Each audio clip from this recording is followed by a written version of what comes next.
Sir, supreme কোর্টের নির্দেশে নবম, দশম ও একাদশ দ্বাদশ এসএসসি যে নিয়োগ প্রক্রিয়া শেষের সময়সীমা ছিল যে 31শে ডিসেম্বর 2025, তার সময়সীমা 8 মাস বাড়িয়ে দেওয়া হলো। সেখানে 31শে আগস্ট অব্দি এই সময়সীমা বাড়ানো হয়েছে। কি বলবেন এই বিষয়টা নিয়ে? না, এটা তো প্রমাণ হয়ে গেল যে এরা সুপ্রিম কোর্টের দেওয়া ডেডলাইন মানতে পারলো না।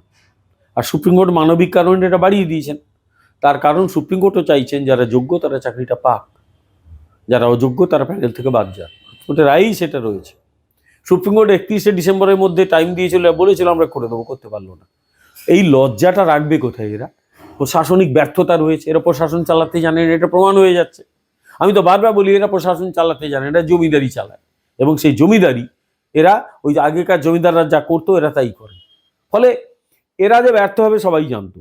এখন আমি জানি না সত্যি 31শে ডিসেম্বরের মধ্যে পারবে কিনা, 31শে আগস্টের মধ্যে পারবে কিনা। আর সবচেয়ে বড় কথা, এরা তো বেসিক্যালি অসৎ লোক। তো এরা যদি সৎ হতো তাহলে সৎদের চাকরি দিত। এরা বেসিক্যালি অসৎ, চোরদের কাছ থেকে টাকা খেয়ে বসে আছে।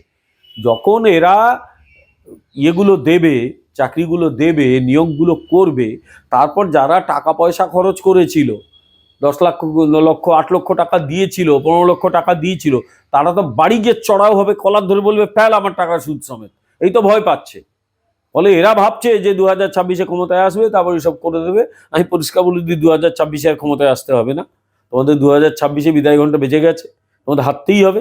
এবং তারপর যাদের কাছ থেকে টাকা পয়সা নিয়ে যে প্রস্তুত রেখো, তারা কিন্তু বাড়ি হামলা করবে, বাড়ি ধাওয়া করবে, তাদের টাকা ফেরত দিতে হবে, কিচ্ছু করার নেই।